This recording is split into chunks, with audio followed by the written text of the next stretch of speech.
জীবন্ত শহীদ যাকে জালিমের গোষ্ঠী একটানা 56 দিন রিমান্ডের নামে নির্যাতন করে তারা এই বাংলাদেশে নিজেদেরকে ফেরাউনের প্রেতাত্মা হিসাবে তাদেরকে বহিঃপ্রকাশ ঘটিয়েছে।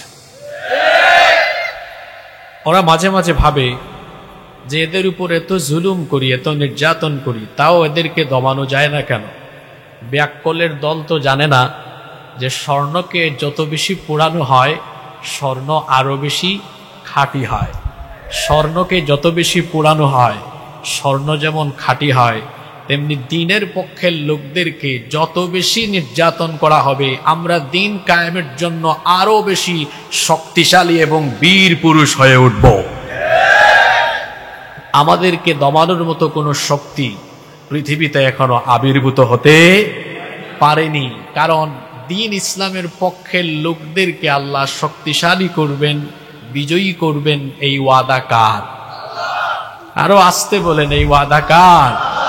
আল্লাহ তো কোরআনেই বলেছেন, ওয়ালা তাহিনু ওয়ালা তাহজানু ওয়া আনতুমুল আ'লাউনা ইন কুনতুম মুমিনিন। আল্লাহ তো বলেছেন তোমাদের কোনো ভয় নেই, কোনো চিন্তা নেই, যদি তোমরা মুমিন হও। মুমিনদেরকে যিনি বিজয় দান করবেন, গলার আওয়াজ বড় করে বলেন তো তিনি কে?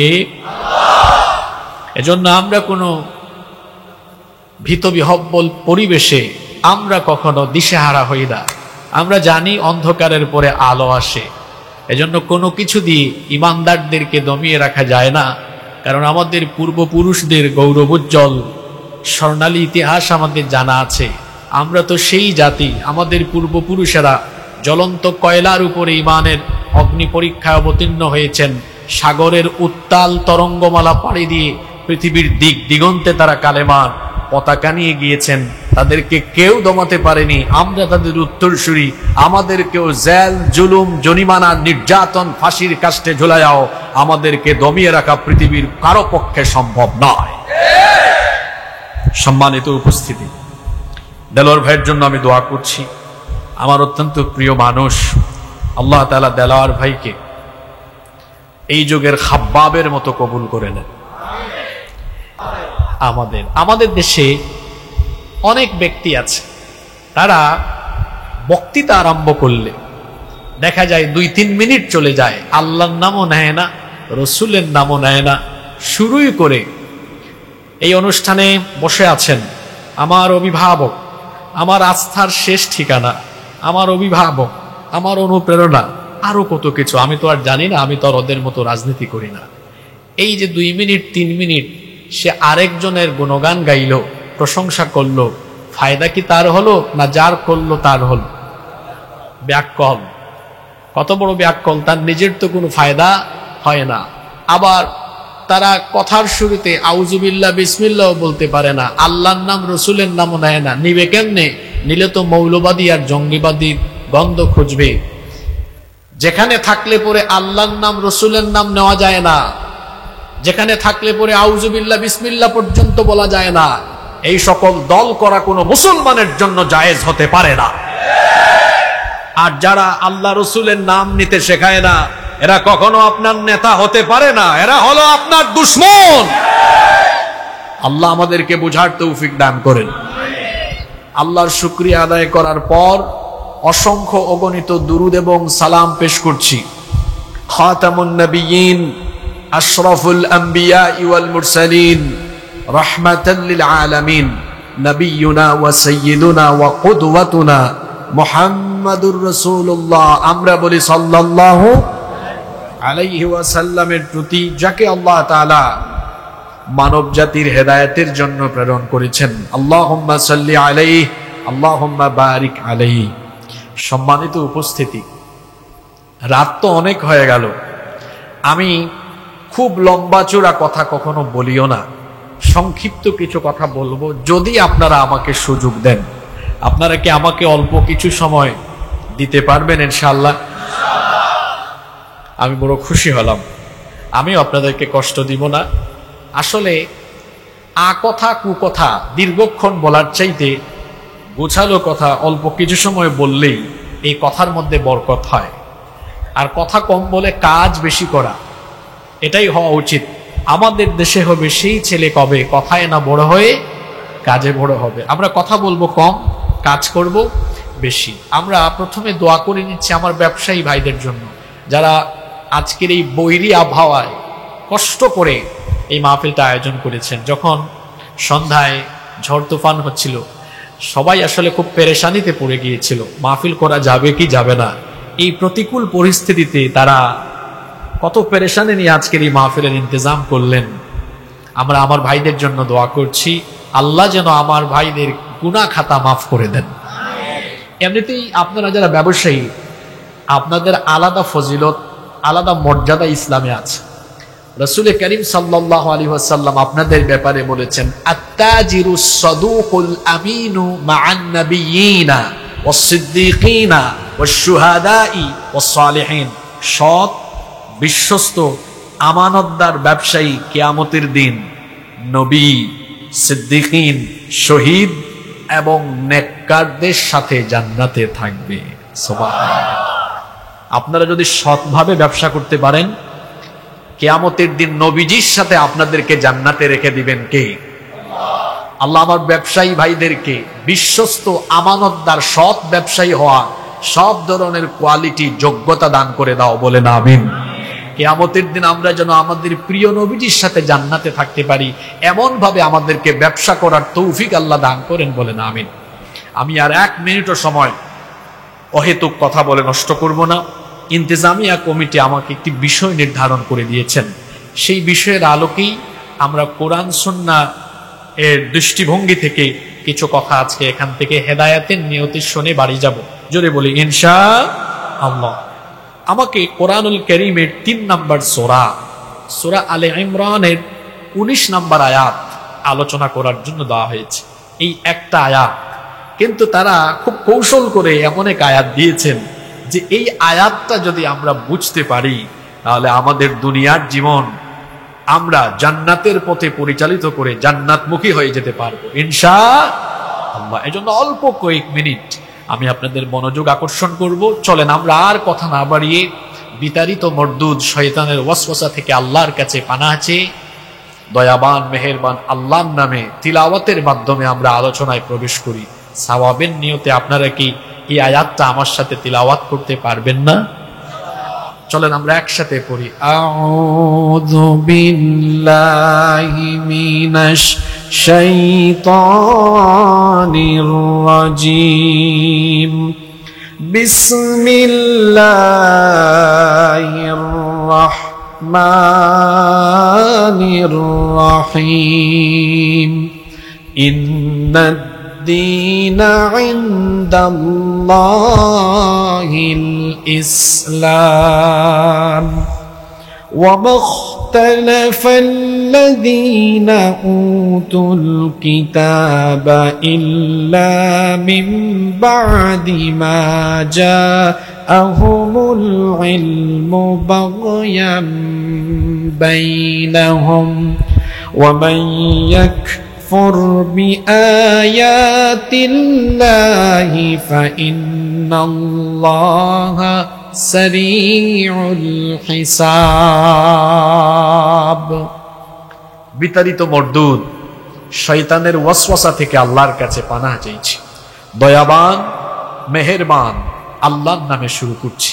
ইরশাদ হচ্ছে, ইন্নাদ-দীনা ইনদাল্লাহিল ইসলাম। নিশ্চয়ই আল্লাহর কাছে একমাত্র মনোনীত দ্বীনের নাম হলো ইসলাম। এই কথাটা আমার সাথে একবার সবাই বলেন। নিশ্চয়ই আল্লাহর কাছে একমাত্র মনোনীত দ্বীনের নাম ইসলাম। আপনাদের সাথে আমার নতুন দেখা। আমি আসলে যে কয় মিনিট আলোচনা করি, একটু ক্লাসের মতো আলোচনা করি, যাতে আমরা এখানে বলতে বলতে আলোচনার মূল থিমটা বা খোলাসাটা নিয়ে বাড়ি যাই। বেশ কিছু পয়েন্টের উপর কথা বলবো, এই পয়েন্টগুলো অন্তত আমরা বাড়ি নিয়ে যাব ইনশাআল্লাহ। এখানে আল্লাহ কি বললেন? ইন্নাদ-দীনা ইনদাল্লাহিল ইসলাম। নিশ্চয়ই আল্লাহর নিকট একমাত্র মনোনীত দ্বীন হলো ইসলাম। দ্বীন শব্দটা হচ্ছে আরবি। সবাই একবার আমার সাথে এই শব্দটা পড়ুন তো, বলেন দ্বীন। দিন শব্দটি ব্যাপক অর্থবোধক শব্দ। কোরআনুল কারীমে এই শব্দটি বিভিন্ন জায়গায় বিভিন্ন অর্থে ব্যবহার হয়েছে। আপনারা যদি কোরআন খুলেন দেখবেন কোরআনের প্রথম সূরায় এই দিন শব্দটি আছে। সূরাতুল ফাতিহা প্রত্যেক নামাজে আমরা তিলাওয়াত করি, এই সূরায়ও দিন শব্দটা আছে। যেমন আল্লাহ বলছেন, পড়েন আলহামদুলিল্লাহি রাব্বিল আলামিন আর রাহমানির রহিম মালিকি ইয়াউমিদ্দিন। এই যে এখানে মালিকি ইয়াউমিদ্দিন দিন শব্দ আছে না? আছে। এখানে দিন শব্দের অর্থ একরকম, এখানে দিন শব্দের অর্থ কি? এখানে দিন শব্দের অর্থ হচ্ছে ইয়াউমুল জাযা, প্রতিদান দিবস, আও ইয়াউমুল হিসাব, বিচার দিবস, হিসাবের দিবস। বিচার দিবসের মালিক যিনি, তিনি কে? বিচারের একটা দিন আছে, সারা জীবন আমরা যা করছি এর বিচার একদিন হবে, বিচারক সেদিন কে? আমরাও বিচার করি, আমাদের বিচারে কিন্তু 2 নাম্বারই আছে না নাই? হয় দেখেন, এটা মনে হয় বৈষম্য বিরোধী ছাত্ররা লিখেছে, অস্থায়ী আদালত তুলে নাও, এটা আলিয়া মাদ্রাসা, এই মাদ্রাসার বিল্ডিং তো আলিয়া মাদ্রাসার ছাত্ররা ব্যবহার করার কথা, কিন্তু এইটাকেও জালিমের গোষ্ঠী আদালত বানিয়েছে।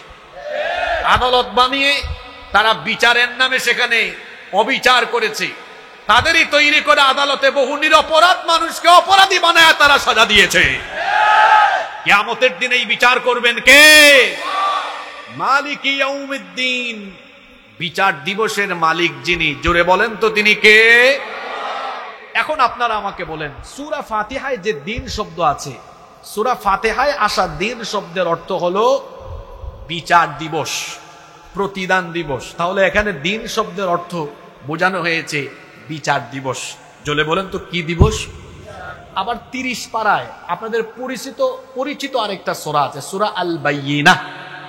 এই সূরায়ও দিন শব্দ এসেছে, এটা 5 নম্বর আয়াতে এসেছে। ওয়ামা উমিরু ইল্লা লিয়াবুদুল্লাহা মুখলিসিনা লাহুদ-দীন হুনাফা ওয়া ইউকিমুস সালাতা ওয়া ইউতুজ যাকাতা ওয়া যালিকা দীনুল কাইয়্যিমাহ। এখানে আল্লাহ বলছেন ওয়ামা উমিরু ইল্লা লিয়াবুদুল্লাহা মুখলিসিনা লাহুদ-দীন, দিন শব্দ এসেছে। এখানে আবার দিন শব্দের অর্থ আরেকটা। এখানে দিন শব্দের অর্থ হলো একনিষ্ঠ হয়ে একাগ্র চিত্তে ইবাদত করতে হবে কার? দেখেন তো, এক জায়গায় দিন শব্দের অর্থ একটা, আরেক জায়গায় আরেকটা। এখন আমাদের তো আজকে সব টাইম চলে গেছে, ঝড় বৃষ্টি ইত্যাদি ইত্যাদি কারণে। আমি ভেবেছিলাম অন্তত 1 ঘন্টা পাইলে এগুলো বলতাম, কিন্তু আমার তো আরো জরুরি কথা আছে, জন্য আমি এই 2টা উদাহরণে দিলাম। বাকি আয়াতগুলো রেফারেন্স হিসেবে না এনে শুধু বলি যে দিন শব্দটা কোরআনে আরো কি কি অর্থে ব্যবহার হয়েছে। একটা তো সূরা ফাতিহা থেকে বললাম, বিচার দিবস, প্রতিদান দিবস অর্থে ব্যবহার হয়েছে। সূরা বাইয়িনায় একাগ্র চিত্তে একনিষ্ঠতার সাথে আল্লাহর ইবাদত করতে হবে, এই অর্থে ব্যবহার হয়েছে। আবার আপনি যখন সূরা সূরা পড়বেন, সূরা সূরা এর 21 নম্বর আয়াতেও দেখবেন দিন শব্দটা এসেছে। সেখানে এটি শরীয়তের আহকাম বা ইবাদতের তরিকা বোঝাতে গিয়ে দিন শব্দটি ব্যবহার করা হয়েছে। আবার সূরা ইউসুফ পড়বেন, সূরা ইউসুফে দিন শব্দটি বিধান অর্থে, আইন অর্থে ব্যবহার হয়েছে। সূরা বাকারায় 132 নম্বর আয়াতে আবার এই দিন শব্দটি তাওহীদ অর্থে ব্যবহার হয়েছে। আমাদের আজকে আলোচনার জন্য যে বিষয় নির্ধারণ করা হয়েছে সূরা আলে ইমরানের 19 নম্বর আয়াত, এখানে দিন শব্দটি কোন অর্থে ব্যবহার হয়েছে এ ব্যাপারে মুফাসসিরগণ বলছেন, এখানে দিন শব্দটি পরিপূর্ণ জীবন ব্যবস্থা অর্থে ব্যবহার হয়েছে। আমাদের দেশে বেশিরভাগ মানুষের একটা কমন ভুল হলো, তারা মনে করে দিন শব্দের অর্থ মনে হয় ধর্ম। এটা ভুল ব্যাখ্যা। দিন শব্দের অর্থ ধর্ম নয়। ধর্ম কি? ধর্ম মানে কোনো বিষয় ধারণ করা। যেমন আগুনের ধর্ম কি? পুড়িয়ে ফেলা। পানির ধর্ম কি? ভিজিয়ে ফেলা। এজন্য আমরা বলি না আগুনের ধর্ম পুরানো। ধর্ম মানে কোন একটা বিষয় ধারণ করা, কিন্তু দিন শব্দের অর্থ হলো, এটা দানা ইয়াদিনু, এই শব্দের অর্থ হলো আব্দুল্লাতু ওয়াল ইনকিয়াদ, আনুগত্য। আনুগত্যের জন্য হুকুম আসে একজনের তরফ থেকে। আমরা যারা ইসলামে দাখিল হয়েছি, আমরা সবাই আনুগত্য করি কার? জোরে বলেন কার? আচ্ছা, ইসলাম শব্দের অর্থ কি? আমি জানতাম আপনারা এটাই বলবেন। কোথায় পেয়েছেন এটা? ইসলাম শব্দের অর্থ শান্তি নয়, এটাও ভুল। ইসলাম শব্দের অর্থ হলো সারেন্ডার করা, আত্মসমর্পণ করা। ইসলাম শব্দের অর্থ কি? এত সহজ নয়। জাতির পিতা, জাতির পিতাকে 16-17 বছর গুতা খাইয়া একটু জবান খুলে বলতেও পারেন না। জাতির পিতাকে জোর করে জাতির ঘাড়ে জাতির পিতা চাপিয়ে দেওয়া যায় না। জাতির পিতা বানিয়েছেন কে? মিল্লাতে আবিকুম ইব্রাহিম। আল্লাহ বলছেন তোমাদের মিল্লাতের পিতা, জাতির পিতা হলেন ইব্রাহিম আলাইহিস সালাম। তাকে জাতির পিতা বানিয়েছেন কে? ইব্রাহিম আলাইহিস সালামকে আল্লাহ বললেন আসলিম, তিনি বলেছেন আসলিম।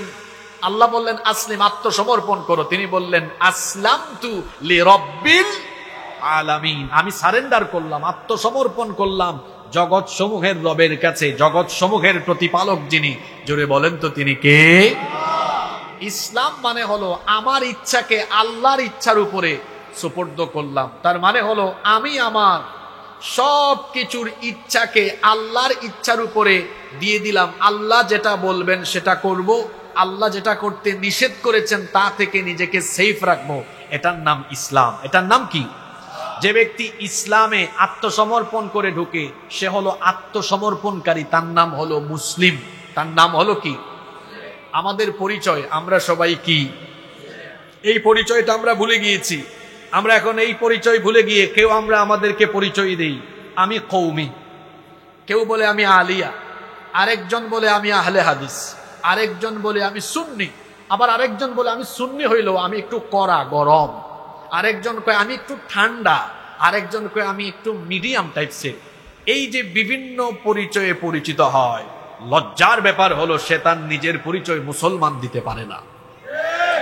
এই পরিচয় ভুলে গিয়ে আমরা দলে দলে বিভক্ত হয়ে যাওয়ার কারণে আমাদের শক্তি দিন দিন কমছে, আর আমাদের মাথায় ওই বামপাড়া, রামপাড়া আর নাস্তিক পাড়ার লোকেরা আমাদের মাথায় কাটাল ভেঙে খাওয়ার সুযোগ পাচ্ছে। একটা দুঃখের ব্যাপার হলো আলেমে আলেম না চিনলেও জালিমে কিন্তু ঠিকই আলেম চিনে। কথাটা আপনারা বুঝেন নাই হয়তো। আমরা টুপি দিয়ে অনেক সময় আলেম ভাগ করে ফেলি। আমরা বলি ইনি চরমোনাই, উনি জামাত, উনি হেফাজত, উনি খেলাফত। আমরা টুপি দিয়ে আলাদা করি। আলেমে আলেম চিনে না, কিন্তু জালিম সব আলেমকে চিনে। তারা যখন ধরে তখন কবির হুজুর, আলিয়ার হুজুর, সব হুজুরই একই সেলের ভেতরে রাখে। দেখেন নাই মাওলানা মামুনুল হক সাহেবকে যেই জেলে রাখছে, মুফতি আমির হামজাকেও একই জেলে রেখেছে। আলেমে আলেম না চিনলেও আমরা জালিমে কিন্তু আলেম ঠিকই চেনে। আমরা যদি সব আলেমরা ঐক্যবদ্ধ হয়ে যেতে পারতাম, এই দেশে কোন জালেম ইসলামের বিরুদ্ধে কথা বলার কিংবা ইসলামের বিরুদ্ধে ষড়যন্ত্র করার দুঃসাহস দেখাতে পারত না। আমাদের নিজেদের ভেতরেই ঝামেলা আছে। আমি মনে করেছিলাম 5ই আগস্টের পরে সম্ভবত এই দুর্দিন আমাদের কেটে যাবে, সম্ভবত আলেম ওলামারা ঐক্যবদ্ধ হয়ে যাবেন। এখনো আমরা আশায় আছি। আলেমরা ঐক্যবদ্ধ হয়ে গেলে বিগত দিনগুলোতে যেভাবে নির্যাতন নিপীড়ন করার সুযোগ জালেমরা পেয়েছে, আমি বিশ্বাস করি আমরা যদি দ্বীনের খাতিরে, দ্বীনের স্বার্থে সবাই এক প্ল্যাটফর্মে থাকতে পারি, আমাদের কোন ভাইয়ের হাতে হাত করা পরানোর সাহস এই বাংলাদেশে দেখাতে পারবে না কেউ। এজন্য আমাদেরকে ঐক্যবদ্ধ থাকতে হবে। আল্লাহ আমাদেরকে ঐক্যবদ্ধ থাকার তৌফিক দাও। আমি যে জায়গায় ছিলাম সেখানে চলে যাচ্ছি। তাহলে ইসলাম মানে হলো আত্মসমর্পণ করা। আত্মসমর্পণ করতে হয় কার কাছে?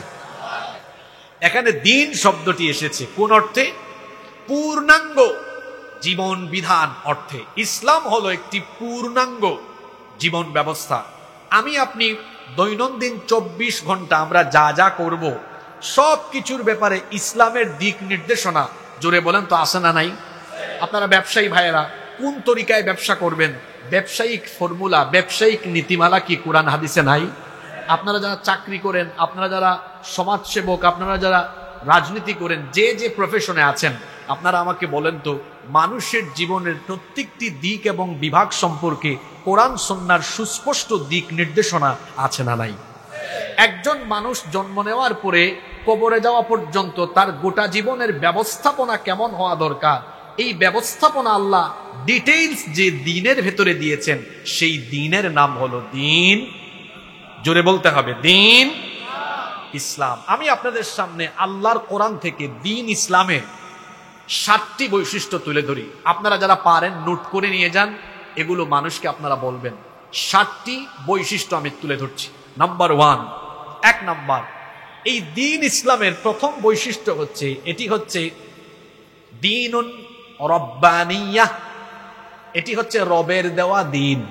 ইসলাম এটি কার দেওয়া দ্বীন? আমার বাড়ি সিলেটে, বাংলাদেশের সবচেয়ে বেশি পিরাউলিয়া এসেছেন যে ভূমিতে, এটার নাম কি?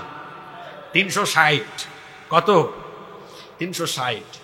তো জানি না কেন জানি আমরা স্বভাবজাতই একটু সত্য কথাগুলো উঁচা গলায় বলি, এবং কথা বলার সময় সত্য কথাগুলো সুস্পষ্ট কণ্ঠে বলি। হয়তোবা হযরত শাহজালাল রহমতুল্লাহ আলাইহির একটা রুহানি প্রভাব আমাদের মধ্যে আছে। তো দুর্বলতা নিজে পছন্দ করি না, দুর্বল মুসলমানও আমি দেখতে পারি না।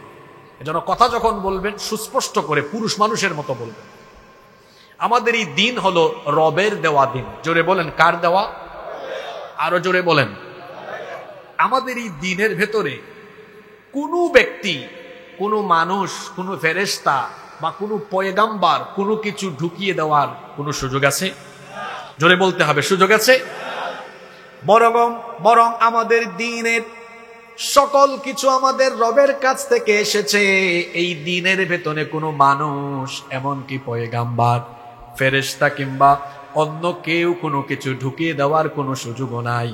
কারণ এই দ্বীনের ভেতরে সব কিছু সুস্পষ্ট করে যিনি দিয়েছেন, জোরে বলেন, তিনি কে? এমনকি এই দ্বীন আল্লাহ যে নবীর মাধ্যমে আমাদেরকে দিয়েছেন, সেই নবীও কখনো নিজে থেকে কথা বলতেন না। এজন্য আল্লাহ তার নবীর ব্যাপারে বলছেন, ওয়ামা ইয়ানতিকু আনিল হাওয়া ইন হুয়া ইল্লা ওয়াহয়ুন ইউহা। আমার নবী তার মনোবৃত্তির অনুসরণ করে কোনো কথা বলেন না, নিজে নিজে কোনো কথা বলেন না। আমি ওহী হিসাবে তার কাছে যা পাঠাই তাই তিনি বলে থাকেন। আল্লাহ বলছেন, আমার নবী আমি বলি না এমন কোনো কথা যদি তিনি আমার নামে এই দ্বীনের ভেতরে চালিয়ে দিতেন, ঢুকিয়ে দিতেন, তাহলে কি করতাম শোনো।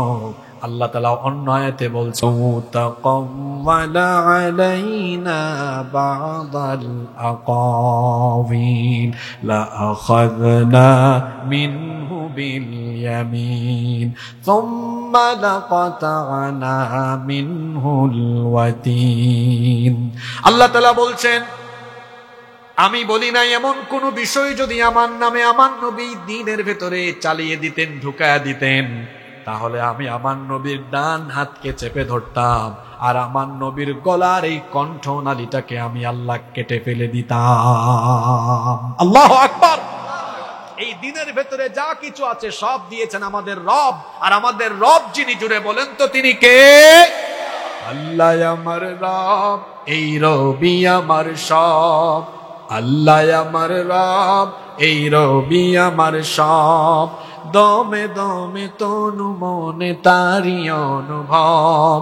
আল্লাহ আমার রব, এই রবি আমার সব।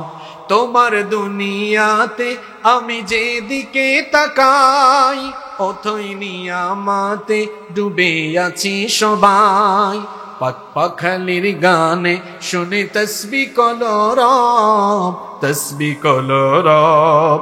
আল্লাহ আমার রব, এই রবি আমার সব। আল্লাহ আমার রব, এই রবি আমার সব। শরীরের সবটুকি শক্তি গলার মাঝ বরাবর এনে এই ঢাকা আলিয়া মাদ্রাসা মাঠ প্রকম্পিত করে বলেন তো আমাদের রব কে? আমাদের দ্বীনের প্রথম বৈশিষ্ট্য হলো, এটা হলো দ্বীনুন রব্বানিয়া, এটা রবের দেওয়া দ্বীন। এটা কার দেওয়া দ্বীন? আর আমরা যা করি সব রবের সন্তুষ্টির জন্য করি। এবং রবের দেওয়া নিয়ম অনুযায়ী আমরা চলি। যেমন আমরা ঘর থেকে বের হই আল্লাহর নামে, আমরা কাজ শুরু করি আল্লাহর নামে, আমরা যা করি আল্লাহর নামে করি আর আল্লাহর সন্তুষ্টির জন্য করি। কারণ আমাদের দিন হলো দিনুন রব্বানিয়া, আমরা যা কিছু করি সব রবকে কেন্দ্র করে, আমাদের রবকে। দুই, আমাদের এই দিনের 2 নম্বর বৈশিষ্ট্য হলো, দিন ইসলামের 2 নম্বর বৈশিষ্ট্য হলো, এটি হচ্ছে দুনিয়ার সকল পয়গাম্বার, সকল নবী রাসূলদের দিন। পৃথিবীতে আল্লাহ যত নবী এবং রাসূল পাঠিয়েছেন সব নবীর দিনের নাম হলো দিনে।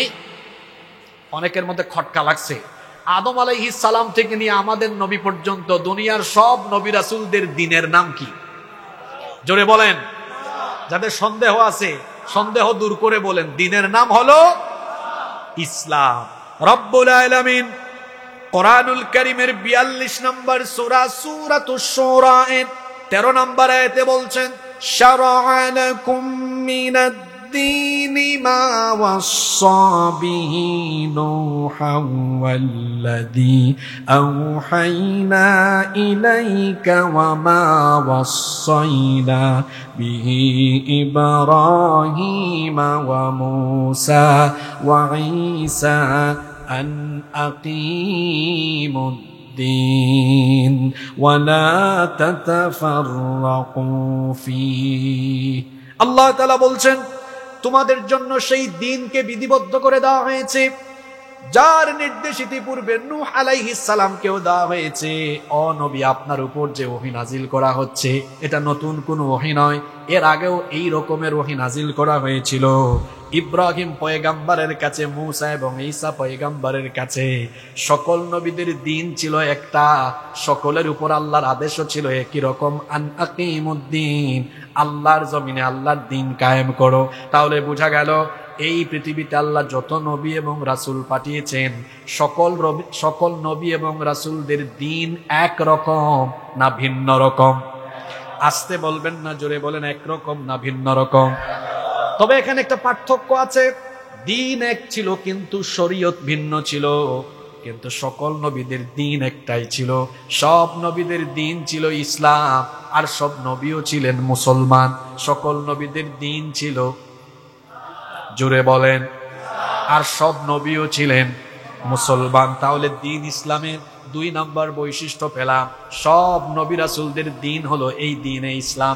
3 নম্বর, দিন ইসলামের 3 নম্বর বৈশিষ্ট্য হলো, এটা হলো আল্লাহর মনোনীত চূড়ান্ত দিন। এই দিন ছাড়া অন্য কোনো দিনের আলোকে, অন্য কোনো পথ মতের আলোকে কেউ যদি জীবন পরিচালনা করে, ওই ব্যক্তির দুনিয়াও ধ্বংস হবে, আখিরাতও ক্ষতিগ্রস্ত হবে। কারণ এই দুনিয়ার জীবন ছেড়ে আমরা যখন পরপারে চলে যাব, কবরে যাওয়ার পরেও সেখানে আপনার জন্য 3টা প্রশ্ন আছে। এই 3টা প্রশ্নের মধ্যে একটা প্রশ্ন হবে দিন সম্পর্কে। আপনারা সবাই জানেন কবরে যাওয়ার পরে কবরের সুআল, কবরের প্রশ্ন মোট কয়টা? আসতে বলবেন না, জোরে বলেন, কয়টা? 1 নম্বর প্রশ্ন হবে মার রব্বুকা, তোমার রবকে? আমরা বলবো রব্বি আল্লাহ, আমাদের রব হলেন আল্লাহ। 2 নম্বর প্রশ্ন হবে মা দীনুকা, তোমার দিন কি? অর্থাৎ তুমি যে গোটা জীবনভর দুনিয়াতে থেকে আসলে কোন ব্যবস্থাপনা, কোন ফর্মুলা, কোন নিয়ম কানুনের ভিত্তিতে জীবন পরিচালনা করেছো। যারা আল্লাহর দেওয়া দিন বাদ দিয়ে কার্ল মার্কসের, লেনিনের, আব্রাহাম লিঙ্কনের কিংবা পৃথিবীর বিভিন্ন অখ্যাত কুখ্যাত সুখ্যাত ব্যক্তির দেওয়া জীবন দর্শন আদর্শ ফলো করে তার জীবনকে পরিচালনা করেছে, তারা বলবে দিন আবার কি, কিছুই তো জানি না, লা আদ্রি, কিছুই আমি জানি না। ফেরেশতার বাড়ি তখন একটাও কিন্তু আর অন্যদিকে যাবে না। কিন্তু যারা গোটা জীবন ভর আল্লাহর দেওয়া দিনের ভিত্তিতে জীবন পরিচালনা করেছে, পরিবার পরিচালনা করেছে, সমাজ রাষ্ট্র পরিচালনা করেছে, যখন ফেরেশতা বলবে মা দীনুকা, তোমার দিনের নাম কি, সে সঙ্গে সঙ্গে বলে উঠবে দীনি আল, জোরে বলেন দীনি আল। তাহলে বোঝা গেল দুনিয়া থেকে যাওয়ার পরেও দিন সম্পর্কে প্রশ্ন আছে না নাই? আসতে বলবেন না, জোরে বলেন, প্রশ্ন আছে না নাই? দিন ইসলামের 3 নম্বর বৈশিষ্ট্য হলো, এটি হলো আল্লাহর তরফ থেকে মনোনীত করা চূড়ান্ত দিন। এই দিন বাদ দিয়ে যদি কেউ অন্য আদর্শ, অন্য পথ বা মতপথ সে যদি ফলো করে দুনিয়াও শেষ হবে, আখিরাতও ধ্বংস হবে। এজন্য আল্লাহ তাআলা কোরআনে কারীমের 3 নম্বর সূরা আলে ইমরানের 85 নম্বর আয়াতে বলছেন, যারা পারেন আমার সঙ্গে পড়েন, ওয়া মান ইয়াবতাগি গায়রাল ইসলামি দীনা ফালান ইউকবালা মিনহু ওয়া হুয়া ফিল আখিরাতি মিনাল খাসিরিন। যে ব্যক্তি আল্লাহর দেওয়া দ্বীন বাদ দিয়ে অন্য কিছু অনুসন্ধান করবে, অন্য কিছু তালাশ করে অন্য কিছু গ্রহণ করবে, আখিরাতে আল্লাহ সেটা তার জন্য গ্রহণ করবেন না। এই ব্যক্তি ক্ষতিগ্রস্ত হয়ে যাবে। ক্ষতি মানে হলো জাহান্নাম।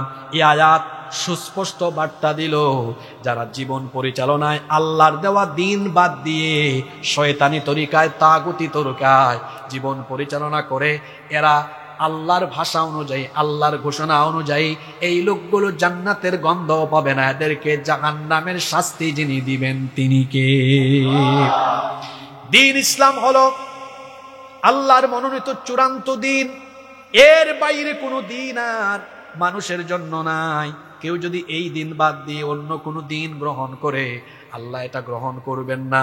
শুনেন, মুসনাদে আহমদের ভেতরে একটা হাদিস বর্ণিত হয়েছে। আল্লাহর নবী বলেছেন, এই মুহূর্তে যদি আল্লাহ মুসা নবীকেও পাঠাতেন, ওয়ালাউ কানা মুসা হাইয়ান মা ওয়াসিয়াহু ইল্লা তাবাই, মুসা নবীও যদি এখন আমার পরে দুনিয়ায় আসেন, মুসা নবীর জন্য আল্লাহ ওয়াজিব করে দিবেন তিনি যেন আমার অনুসরণ করেন। কারণ আল্লাহর নবী পৃথিবীতে আসার পরে, আল্লাহর নবীর আগে যত নবী রাসূল এসেছেন, সমস্ত নবীর শরীয়তকে বাতিল করে দিয়ে দ্বীন ইসলামকে চূড়ান্ত হিসাবে ঘোষণা দিয়ে আমার নবীকে দেওয়া শরীয়তকে অনুসরণ করার চূড়ান্ত ঘোষণা যিনি দিয়েছেন, জোরে বলেন তিনি কে? এজন্য দ্বীন ইসলামের 3 নম্বর বৈশিষ্ট্য হলো, এটি হচ্ছে আল্লাহর তরফ থেকে চূড়ান্ত মনোনীত দ্বীন। 4 নম্বর বৈশিষ্ট্য হলো, দ্বীন ইসলাম হলো সকল মানুষের জন্য। এটা সার্বজনীন, এটা সাম্প্রদায়িক কোনো দ্বীন নয় যে শুধুমাত্র কোনো দেশের কোনো অঞ্চলের নির্দিষ্ট এলাকার বাসিন্দারা এই দ্বীন গ্রহণ করতে পারে, বিষয়টা এমন নয়। বরং এটা হলো বিশ্বজনীন, এটা হলো সার্বজনীন। এজন্য আল্লাহ তাআলা নিজেকে ঘোষণা দিয়েছেন, আমি হলাম রব্বিল আলামিন, আমি জগৎ সমূহের রব। আর এই দ্বীন আল্লাহ যার মাধ্যমে দিয়েছেন, সেই নবীর ব্যাপারে আল্লাহ বলছেন, আমার নবীকে আমি দুনিয়ার কোনো অঞ্চল, দেশ বা জনগোষ্ঠীর জন্য নবী বানাই নাই। তাহলে আল্লাহ আমার নবীকে কাদের জন্য পাঠালেন? আল্লাহ তাআলা কোরআনে কারীমের 4 নম্বর সূরাতুন নিসা এর 79 নম্বর আয়াতে বলছেন, ওয়া আরসালনাকা লিন-নাসি রাসূলান ওয়া কাফা বিল্লাহি শাহীদা।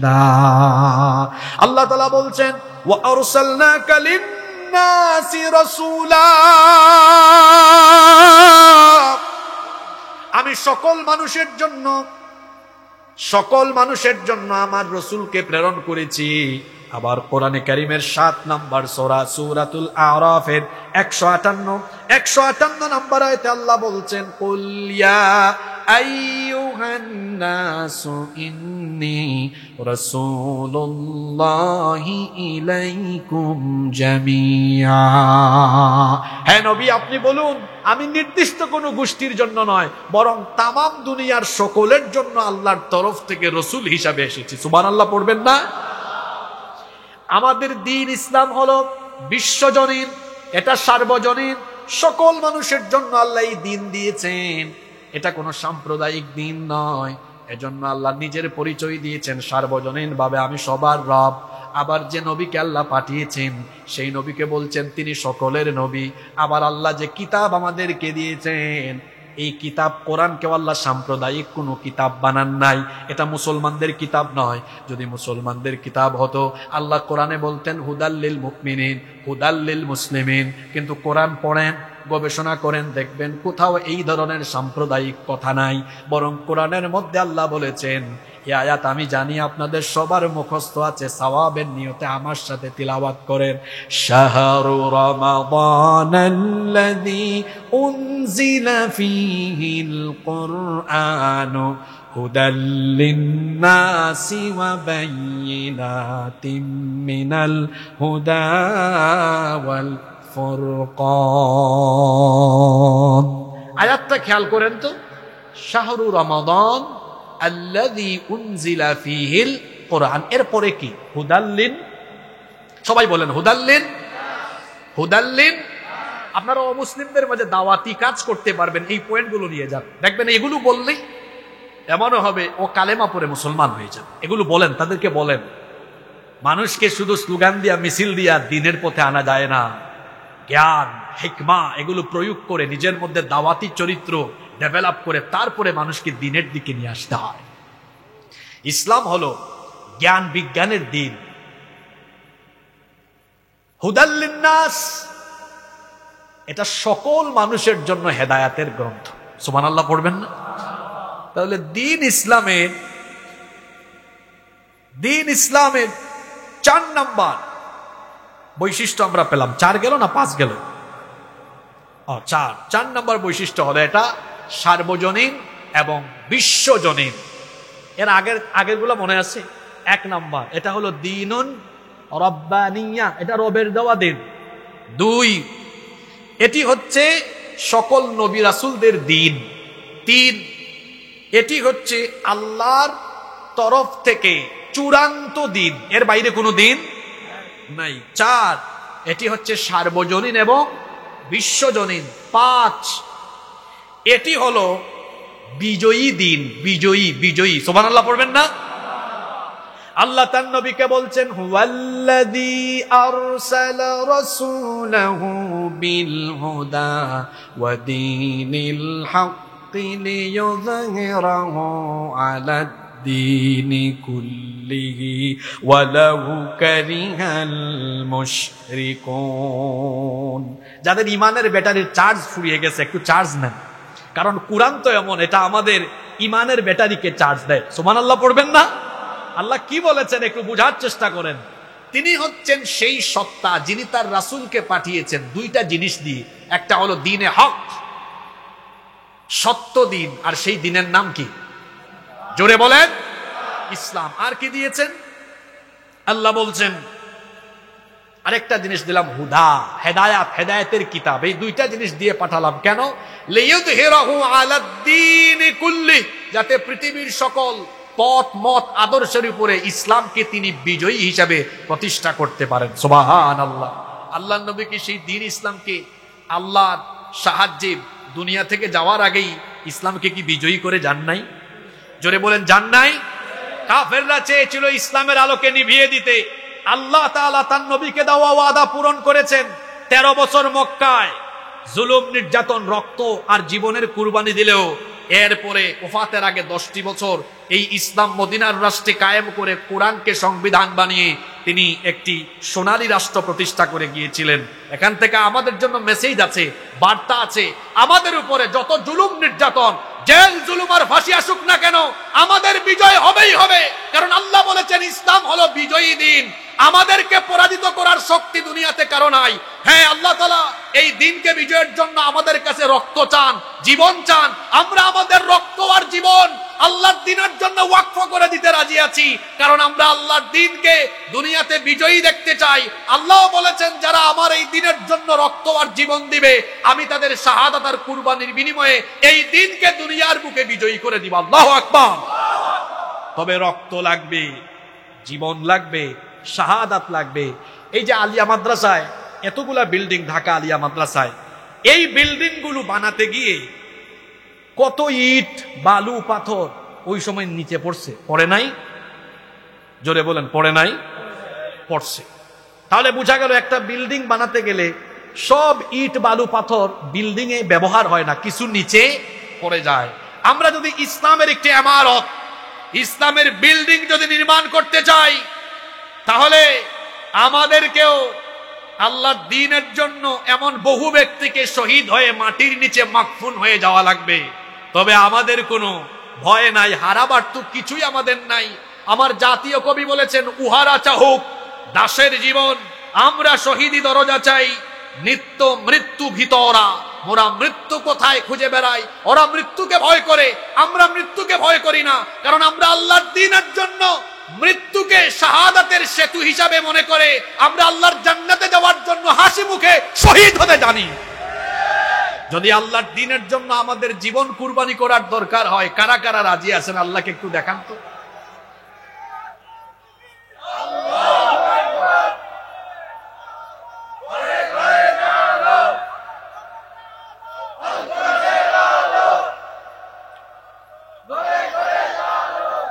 ঘরে ঘরে জ্বালানোর আগে একটা নতুন স্লোগান শিখায় দেই আপনাদের সাথে। আমার নতুন দেখা তো, আমার একটা স্লোগান আছে, আল কোরআনের আলো হৃদয়ে হৃদয়ে জ্বালো। কারণ যার অন্তরে কোরআনের আলো জ্বলবে, হৃদয়ে আলো জ্বলবে, অত সুপ্ত বারুদ হয়ে উঠবে, তাকে ঠেকানোর কোনো শক্তি দুনিয়ায় থাকবে না। জন্য আগে হৃদয়ে জ্বালতে হবে। হৃদয়ে জ্বাললে এই আলোকিত হৃদয়ের মানুষরা ঘর আলোকিত করবে, সমাজ আলোকিত করবে, এরাই এক সময় রাষ্ট্রকে আলোকিত করবে ইনশাআল্লাহ। আপনাদের মনে বেশি কষ্ট হয়ে যাচ্ছে, মোনাজাত দিয়ে দিব নাকি? নাকি 10-15 মিনিট সুযোগ দিবেন? দিবেন? আচ্ছা, তাইলে কয়টা বললাম? 5টা। জোরে বলেন কয়টা? নাম্বার 6, দ্বীন ইসলামের 6 নাম্বার বৈশিষ্ট্য হলো এই দ্বীনের ভেতরে কেউ কিছু বাড়াতেও পারবে না, কেউ কিছু কমাতেও। আপনারা কি পারবেন? দ্বীন ইসলামের ভেতরে আমাদের মতো কোনো হুজুর কিছু বাড়াতে পারবে, কমাতে পারবে? কিন্তু দেখেন, আমাদের আগে অন্যান্য নবীদেরকে দেওয়া আসমানি কিতাব তাওরাত, জাবুর, এগুলো ইহুদি খ্রিস্টানরা ইচ্ছা মতো জুরাতালি দিছে, কিছু বাদ দিয়েছে, কিছু আবার অ্যাড করে দিয়েছে। এগুলো অবিকৃত নাই, সব বিকৃত হয়ে গিয়েছে, পরিবর্তন হয়েছে। কিন্তু আমাদের কিতাব কোরআনে কারীম, এটা 1500 বছর আগে নাজিল হয়েছে, এখন পর্যন্ত কি একটা নুকতাও পরিবর্তন হয়েছে? হওয়ার কোনো সম্ভাবনা আছে? নাই, কারণ এটার সংরক্ষণকারী কে? ইন্না নাহনু নাযালনা যিকরা ওয়া ইন্না লাহু লাহাফিযুন। নিশ্চয়ই এই কোরআন নাজিল করেছি আমি, আর এর সংরক্ষণের সবটুকু দায়িত্ব যিনি নিয়েছেন, গলার আওয়াজ বড় করে বলেন তিনি কে? আমার দিকে খেয়াল করেন, এখানে আরো একটা তথ্য আপনাদেরকে দিয়ে যাই। এর আগে যত আসমানি কিতাব আল্লাহ দিয়েছেন, তাওরাত, জাবুর, ইনজিল, সব আল্লাহ হার্ড কপি দিয়েছেন। আপনারা হার্ড কপি আর সফট কপি বুঝেন তো? অন্যান্য নবীদেরকে আল্লাহ হার্ড কপি দিয়েছেন, কিন্তু আমার নবীকে আল্লাহ কোরআনের সফট কপি দিয়েছেন। হার্ড কপি কথা বুঝেন নাই? তা হার্ড কপি কার কাছে? এখন আপনাদের মনে একটা প্রশ্ন আসতে পারে, হার্ড কপিটা আল্লাহ কোথায় রাখছেন? মাশাআল্লাহ, কোথায়? বাল হুয়া কুরআনুম মাজিদুন ফি লাউহিম মাহফুজ। এই কোরআন লাউহে মাহফুজে সংরক্ষিত করে রেখেছেন যিনি, জোরে বলেন তো তিনি কে? সাত। আমরা কিন্তু, আর এই শেষ পয়েন্টই আমাদের আলোচনার মূল নির্যাস চলে আসবে আজকে, জোরে বলি ইনশাআল্লাহ। এই 7 নাম্বার নিয়ে তো আলোচনা করব, শেষটা। এর আগে 6টা মনে আছে কিনা একটু সবক নিয়ে নিই, কি বলেন? 1 নাম্বার বলেছিলাম দ্বীন ইসলামের প্রথম বৈশিষ্ট্য, এটা দ্বীনুন রব্বানিয়া, এটা কার দেওয়া দ্বীন? 2 নাম্বার বলেছিলাম এটি হচ্ছে সকল নবী রাসূলদের দ্বীন। 3 নাম্বার বলেছিলাম এটি হচ্ছে চূড়ান্ত দ্বীন, এর বাইরে কোনো দ্বীন নাই। এরপরে 4 নাম্বার বলেছিলাম এটি হচ্ছে সার্বজনীন এবং বিশ্বজনীন। 5 নাম্বার এটি বিজয়ী দ্বীন। 6 নাম্বার এর ভিতরে বাড়ানো কমানোর কোনো সুযোগ নাই। এবার আসেন 7 নাম্বার, যেটা আমাদের আজকের আলোচনার ভিতরে আসছে, আয়াত। যেটা আমাদের আলোচনার আয়াত, জি, যেটা আমাদের আলোচনার আয়াত আজকে। ইন্নাদ দীনা ইনদাল্লাহিল ইসলাম। দ্বীন ইসলামের 7 নাম্বার বৈশিষ্ট্য হলো এটা হচ্ছে দ্বীনুন কামিল মুকাম্মাল নিজামে হায়াত। এটি হচ্ছে পরিপূর্ণ, পূর্ণাঙ্গ একটি জীবন ব্যবস্থা। মানুষের জীবনে যা দরকার এই দ্বীনের ভেতরে যিনি সব দিয়েছেন তিনি কে? এজন্য রব্বুল আলামিন বিদায় হজের দিনে সূরা মাইদা 3 নাম্বার আয়াত আল্লাহ নাজিল করেছিলেন, আর নবীকে আল্লাহ জানিয়ে দিয়েছেন, আল ইয়াউমা আকমালতু লাকুম দীনাকুম ওয়া আতমামতু আলাইকুম নি'মাতি ওয়া রাদিতু লাকুমুল ইসলাম দীনা। আজ আমি তোমাদের জন্য তোমাদের দ্বীনকে পরিপূর্ণ করে দিলাম, আমার নেয়ামত তোমাদের উপরে সম্পূর্ণ করলাম, আর তোমাদের জন্য দ্বীন ইসলামকে আমি মনোনীত করে দিলাম। এটি হলো এমন এক দ্বীন, এটি হলো পরিপূর্ণ, পূর্ণাঙ্গ, এই জন্য আপনি যদি মুসলমান হন, পরিপূর্ণভাবে দ্বীনের ভেতরে ঢুকতে হবে, ইসলামের ভেতরে পূর্ণাঙ্গ ঢুকতে হবে। অর্ধেক ঢুকবেন অর্ধেক ঢুকবেন না, এমনটা হতে পারে না। ইসলাম মানলে আপনাকে পুরোটাই মানতে হবে। এজন্য আল্লাহ বলেছেন, ইয়া আইয়ুহাল্লাযীনা আমানু দুখুলু ফিস-সিলমি কাফফা ওয়া লা اتبعوا خطوات الشيطان إنه لكم عدو مبين। হে ঈমানদারেরা, পরিপূর্ণভাবে ইসলামে দাখিল হও, পরিপূর্ণভাবে ইসলামে প্রবেশ করো। পরিপূর্ণভাবে ইসলামে দাখিল হওয়ার অর্থ হলো জীবনে পরিপূর্ণভাবে দ্বীন মানতে হবে। আমাদের সমাজে এমন অনেক মুসলমান আছে 100 ভাগ দ্বীন মানে না। কেউ মানে 20 ভাগ, কেউ মানে 30 ভাগ, কেউ মানে 40 ভাগ, কেউ মানে 50 ভাগ, 60 ভাগ, 70 ভাগ, এই রকম অবস্থা হয়। ঈমান আনলে আপনাকে পরিপূর্ণভাবে দ্বীনের ভেতরে ঢুকতে হবে। এমনটা করা যাবে না যে আমি শুধু নামাজ, রোজা, হজ, যাকাত দ্বীন অনুযায়ী, ইসলাম অনুযায়ী পালন করব, কিন্তু আমার ব্যবসা প্রতিষ্ঠান এটি আমার নিজের মতো শয়তানের মতো পরিচালনা করব। আমি আমার রাজনীতি, আমি আমার অর্থনীতি আমার নেতার মতো, নেত্রীর মতো করব না। এমনটা হওয়া যাবে না। যদি দ্বীন ইসলামের ভেতরে আপনি প্রবেশ করেন, তাহলে জীবনের সব কিছু পরিচালনা করতে হবে আল্লাহর দেওয়া দ্বীন ইসলাম অনুযায়ী। যদি আপনি কিছু মানেন আর কিছু না মানেন, তাহলে পরিপূর্ণ ঈমানদার হতে পারবেন না। যারা ইসলামের কিছু মানে আর কিছু মানে না, এরা মুমিন হতে পারে না। কোরআনে কারিমে আল্লাহ এদেরকে মুনাফিক বলেছেন। আল্লাহ বলছেন, ওয়া ইদা কিলা লাহুম তাআলাউ ইলা মা আনজালাল্লাহু ওয়া ইলার রাসূলি রাআইতাল মুনাফিকিনা ইয়াসুদ্দুনা আনকা সুদুদা। আর যখন তাদেরকে বলা হয় ফিরে আসো, আল্লাহ যা নাজিল করেছেন আল্লাহর বিধানের দিকে আর রাসূলের তরিকার দিকে, নবী তখন আপনি দেখবেন যারা দ্বীন ইসলামকে পরিপূর্ণভাবে ধারণ করে না, লালন করে না, রাআইতাল মুনাফিকিনা, সেই সকল মুনাফিকদেরকে আপনি দেখবেন ইয়াসুদ্দুনা আনকা সুদুদা, পাশ কাটিয়ে তারা চলে যায়। যারা দ্বীন ইসলামে পরিপূর্ণ দাখিল হবে, তারা পরিপূর্ণভাবে জীবনের সকল ক্ষেত্রে দ্বীন মানবে। ঈমান আনলে, কালেমা পড়লে এটাকে ভাগাভাগি করা যাবে না। কিন্তু আজ দেখেন আমার সমাজের দিকে আপনি তাকায় দেখেন, মানুষ কিভাবে দ্বীন প্র্যাকটিস করছে। নামাজে যায়, রোজা রাখে, হজ করে, যাকাত দেয়, জিকির আজকার করে, মাহফিলের আয়োজন করায়, শ্রোতা হয়, বক্তা হয়, আয়োজক হয়, কিন্তু দেখা যায় সেই লোকটা তার জীবনের বিভিন্ন জায়গায় দ্বীন মানে না। অবস্থা এমন হচ্ছে, বিয়ে বাড়িতে ইমাম সাহেব ডেকে এনে খুতবা দিয়ে, কোরআন তেলাওয়াত করে, দুয়ার মাধ্যমে বিয়ে পড়ানো হচ্ছে, কিন্তু আগের রাতে গায়ে হলুদের নামে কোরআন বিরোধী, ইসলাম বিরোধী কার্যক্রম সেই বাড়িতে চলল। ব্যবসা প্রতিষ্ঠান উদ্বোধনের সময় আলেম এনে তারপরে দুয়া অনুষ্ঠানের আয়োজন করে ব্যবসা প্রতিষ্ঠান উদ্বোধন করা হলো, কিন্তু সুদের টাকা, ঘুষের টাকা দিয়ে ব্যবসা প্রতিষ্ঠান উদ্বোধন করা হলো। দুয়ার মিলাদের অনুষ্ঠান দিয়ে ব্যবসা প্রতিষ্ঠান উদ্বোধন করেছে, কিন্তু দেখা যায় 2 নাম্বারি উপায়ে ব্যবসা করে।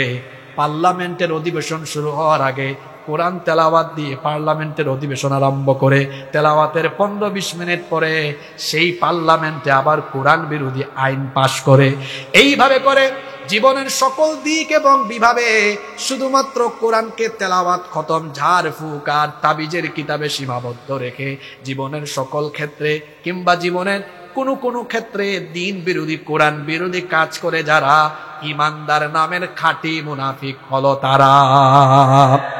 আল্লাহ এদের ব্যাপারে বলছেন, আফাতু মিনুনা বিবাদিল কিতাবি ওয়া তাকফুরুনা বিবাদ ফামা জাযাউ মান ইয়াফআলু যালিকা মিনকুম ইল্লা খিzyun ফিল হায়াতিদ দুনিয়া ওয়া ইয়াউমাল কিয়ামাতি ইউরাদ্দুনা ইলা আশাদ্দিল আযাব ওয়া মাল্লাহু বিগাফিলিন আম্মা তা'মালুন।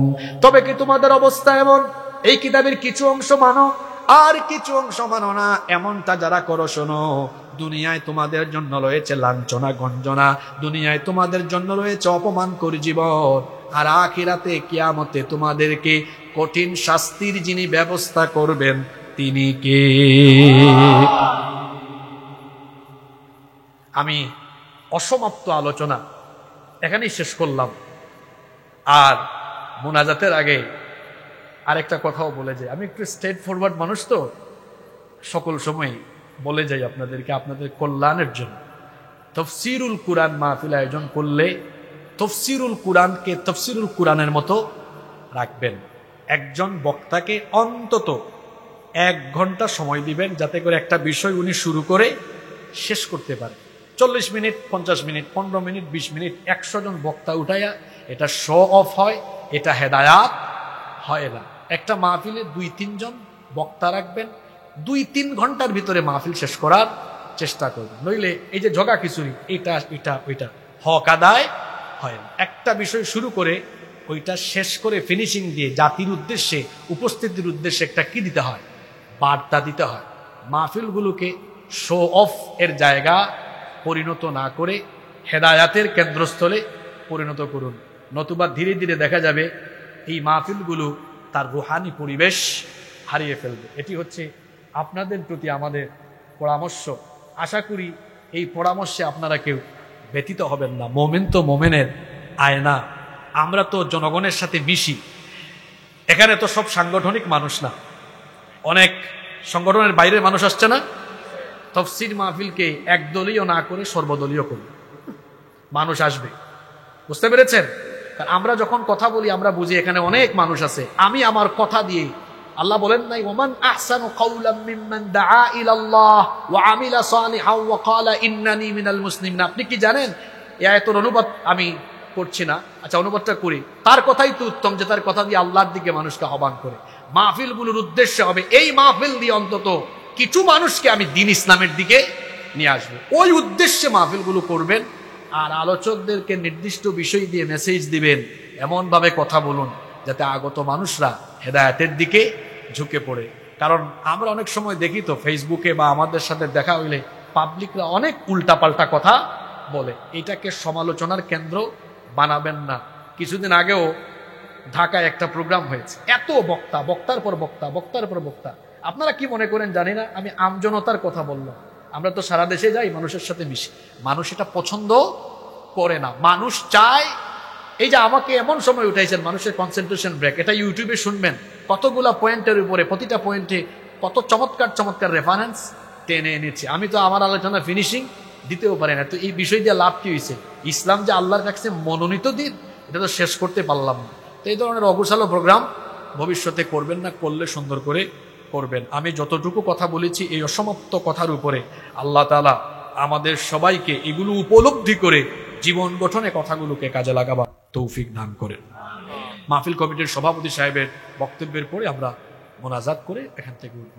রব্বিল আলামিন والصلاة والسلام على أشرف الأنبياء والمرسلين ربنا ظلمنا أنفسنا وإن لم تغفر لنا وترحمنا لنكونن من الخاسرين ربنا لا تزغ قلوبنا بعد إذ هديتنا وهب لنا من لدنك رحمة إنك أنت الوهاب ربنا اغفر لنا ولإخواننا الذين سبقونا بالإيمان ولا تجعل في قلوبنا غلا للذين آمنوا ربنا إنك رؤوف رحيم رب العالمين ওগো আমাদের মালিক, ওগো আমাদের রব, দীর্ঘ রাত পর্যন্ত আমরা এখানে বসে বসে তোমার কালাম থেকে আলোচনা করেছি এবং শুনেছি।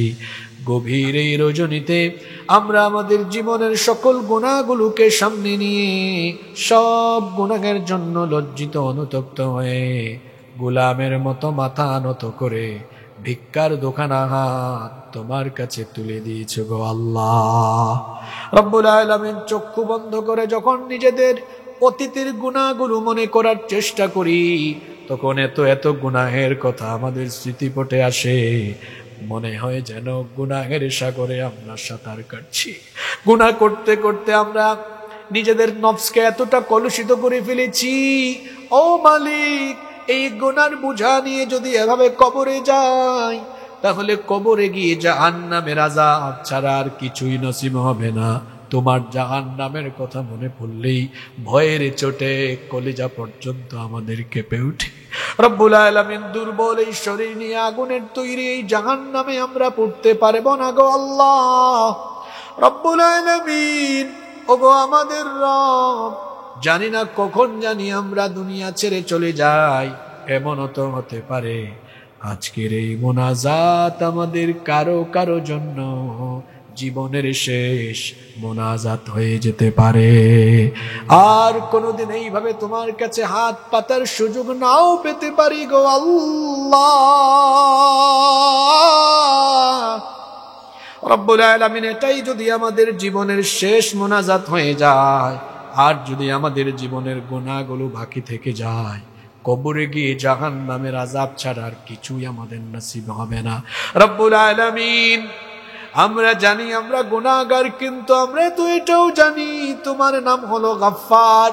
রব্বুল আলামিন, আমরা জানি আমাদের গুনাহের পরিমাণ অনেক বেশি, কিন্তু আমরা এটাও জানি আমাদের গুনাহের চাইতে তোমার দয়ার পরিমাণ আরো বহু গুণে বেশি।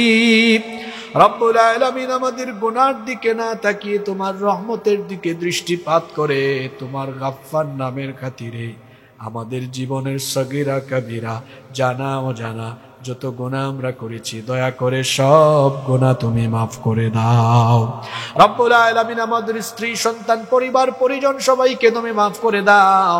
বিশেষ করে আমাদের কলিজার টুকরা আব্বা আম্মাকে তুমি ক্ষমা করে দাও। আমাদের যাদের বাবা মা আমাদেরকে এতিম বানিয়ে অন্ধকার কবরের বাসিন্দা হয়ে গিয়েছেন, রব্বুল আলামিন, আমাদের কবরবাসী আব্বা আম্মার কবরকে তুমি জান্নাতুল ফেরদাউস বানিয়ে দাও। আমাদের যাদের আব্বা আম্মা বেঁচে আছেন, নেক হায়াত বাড়িয়ে দাও।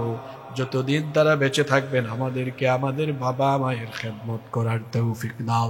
আল্লাহুম্মা গফিরলি ওয়া লিওয়ালিদাইয়া ওয়া কুর রাব্বিরহামহুমা কামা রাব্বায়ানি সগীরা।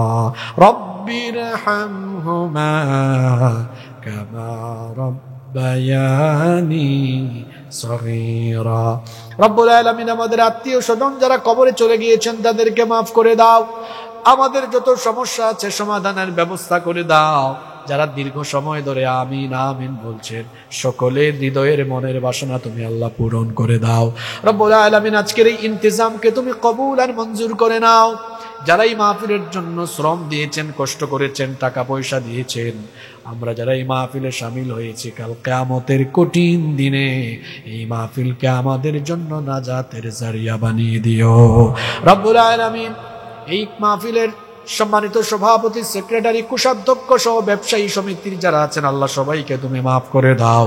যত ব্যবসায়ী ভাইরা এসেছেন, আল্লাহ তুমি তাদেরকে সৎ আমানতদার বিশ্বস্ত ব্যবসায়ী হয়ে রসুলের সাথে জান্নাতি হওয়ার সব কোয়ালিটি তাদেরকে দান করে দাও। আল্লাহ আমার ভাইদের ব্যবসার মধ্যে বরকত দিয়ে দাও। রব্বুল আলামিন, আমাদেরকে হারাম থেকে বাঁচায় রাখো। ওগো আমাদের রব, ওগো আমাদের মালিক, আমাদেরকে ফিতনা ফাসাদ থেকে দূরে থাকার তৌফিক দাও। আমার 56,000 বর্গ মাইলের এই প্রিয় মাতৃভূমি বাংলাদেশকে সকল ষড়যন্ত্র চক্রান্ত থেকে হেফাজত করো। আল্লাহ, আজকে মাহফিলে যত উলামায়ে কেরাম কথা বলেছেন, যত আমন্ত্রিত অতিথিবৃন্দ ছিলেন, আল্লাহ সবাইকে মাফ করে দাও। আমার প্রিয় জাফর ভাই সহ তার সাথে যত ব্যবসায়ী ভাইয়েরা কষ্ট করেছেন, আল্লাহ আমার সব ভাইদের গুনাহ খাতা তুমি মাফ করে দাও। রব্বুল আলামিন, এই আশায় আমরা হাত নামাচ্ছি, তুমি আমাদেরকে মাফ করে দিয়েছো। আল্লাহ, তুমি যদি মাফ না করো কোথায় যাব, কার কাছে যাব? আমরা ছাড়াও তোমার অনেক গোলাম আছে, কিন্তু তুমি ছাড়া তো আমাদের আর কোনো মাবুদ নাই। আল্লাহ তুমি আমাদেরকে ক্ষমা করে দাও, সামনে রমজান মাস, আমাদেরকে রমজান পর্যন্ত পৌঁছায় দাও। এই রমজান মাসে যেভাবে এই মাসটা কাটালে তোমাকে রাজি খুশি করা যাবে, সেইভাবে করে এই মাসটি কাটানোর তৌফিক আমাদেরকে দান করে দাও। সাল্লাল্লাহু তাআলা আলা খায়রি খালকিহি মুহাম্মাদিন ওয়া আলিহি ওয়া আসহাবিহি আজমাইন বিফadli সুবহানা রাব্বিকা রাব্বিল ইজ্জাতি আম্মা ইয়াসিফুন ওয়া সালামুন আলাল মুরসালিন ওয়ালহামদুলিল্লাহি রাব্বিল আলামিন। ওয়া জাআল آخر كلامنا عند الموت لا إله إلا الله محمد رسول الله. والسلام عليكم ورحمة الله وبركاته.